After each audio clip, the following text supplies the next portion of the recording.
Alam mo ba na hindi mo naman kailangan mag-ipon muna bago magnegosyo?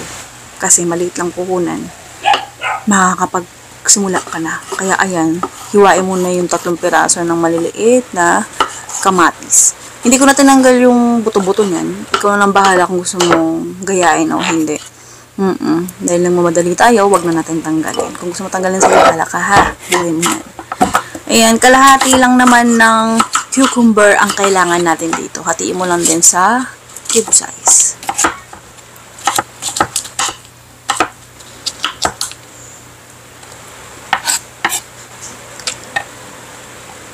Yung kalahati, tabi mo lang. Oo, pwede mo magamit yan sa susunod na batch mo nito. Kung mauubos mo agad. Pero, sigurado ubos agad. Huwag mong sayangin yung nalaglag kung kailang kakain. Oo. Ikaw ang kumain, ha? Huwag kang pakain sa mga customer mo, gano'n. Oo. Kung makikita nyo, ayan, ano siya eh, na-stack na sa rep na repolyo. Ayan, wag mo itapon kapag nakita mong ganyan na yung labas. Kasi labas lang naman ang sira niyan. Magagamit pa yung loob. Kung nandidiri ka dito sa nakikita mo, ikaw ang bahala. Bumili ka ng bago. Tapos mga 1/3 na amount lang yung kailangan natin dito. Kasi sobrang laki niyan. Sample negosyo recipe lang naman ito. Ipinapakita ko lang naman sa inyo na kahit sa konting servings lang ay pwede ka nang kumita. Oo. Tapos tabi mo lang yan. Lahat yan muna itabi mo. Bali, tayo ay naghihiwa ang bawat trikado at itatabi para mamaya pag tayo ay naghanda na ay, nagsimula. Iba kasi paghanda itong gulo. Pag naunawaan mo, matalino ka na. Congrats. Yung molo wrapper na to, tira-tira yan. Oo, sayang naman kung itatapon ko, diba? Hindi pa naman siya expired. Kaya, go na yan. Kami naman din ang kakain. Kaya, huwag mong gayahin. Pag binenta mo, bago ang gamitin mo, ha? Kahit anong shape, pwede dyan, ha? Okay? Kung saan ka masaya, yun ang gawin mo. Magpainit ka ng mantika. Pag mainit na, pwede mo na iprito yung molo wrapper na ginupit-gupit mo. Bawat isang molo wrapper, gupitin mo sa 4. Pero kung gusto mo mas maliit pa, balak, ha? Ayan, hanggang sa maging golden brown, basta tostahin mo. Oo, pwedeng like golden brown. Kung saan ka masaya, dun ka. Go. Tapos 4 na peraso lang ng, ayan, 12 ounce na cups. Tapos nilagyan ko lang agad ng, cheese sauce at saka ng mayonnaise. Optional lang yun kung ayaw mo, pwedeng hindi. Kung nagtitipid ka. Oo. Pwedeng direkta naman na sa toppings mo lang ilagay. Pwedeng by layer. Ayan, yan yung repolyo na hiniwa-hiwa natin. First layer niyan. Second layer, ayan. Cucumber. Pipino. Yung iba binabalatan yan eh. Ako yoko. Masustansya rin ang balat. Ayan. Next niyan, ayan. Kamatis. Third layer.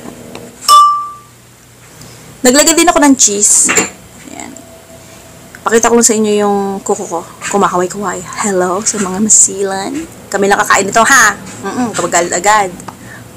Ayan, pwedeng grated cheese agad gawin mo kung gusto mong mas mabilis yun. O kung anong trip mo. Tapos naglagay ako ng layer na cheese whiz. Pwedeng hindi ka maglagay niyan. Mas masarap to ha kung maglalagay ka ng ketchup. Pero depende sa panlasa ng kakain ha. Para sa ang ganun. Kaya wala naman kaming stock ng ketchup na expired na dito. Kaya hindi ko na nilagay. Baka mamatay kami na. Basta sinasabi ko lang sa inyo. Tapos naglagay ulit ako sa ibabaw kasi may mga natira pa eh. Nilagay ko sa ibabaw. Ayun. Yung pipino, yung kamatis, yung repolyo, ganyan. Hi daw, sabi ni Yuki ng bunso namin.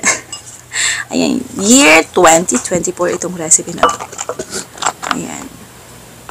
Yung lista ng recipe at costing sa dulo ng video, ha? I-forward mo. Pagkatapos ng taste test, nandun lagi nakalagay kasunod nun. Tapos isang dilata ng tuna. Oo. Kahit anong brand pwede.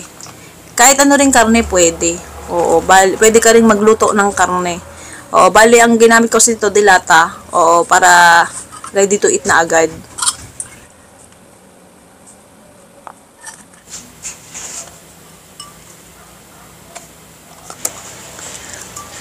Yan, naglalagay pa ako ng kamatis. Tulad nga ng sinabi ko sa inyo, kung ano yung mga natira, nilagay ko pa siya sa toppings. Pero may natira pa ditong sobrang daming ano eh.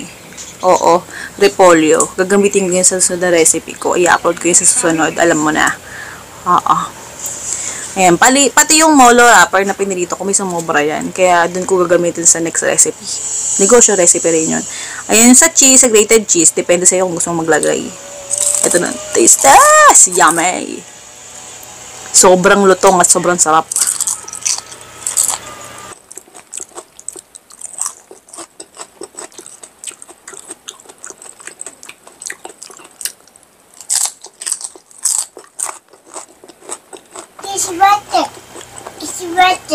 Okay, tapos tayong ngumata. Ito na yung listahan ng recipe at saka costing. Kung gusto mong subukan, ayan na, ikaw nang bahala.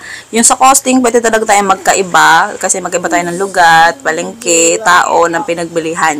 Oo, kaya, pwede talaga magkaiba. Sige na, goodbye, good luck. Love you.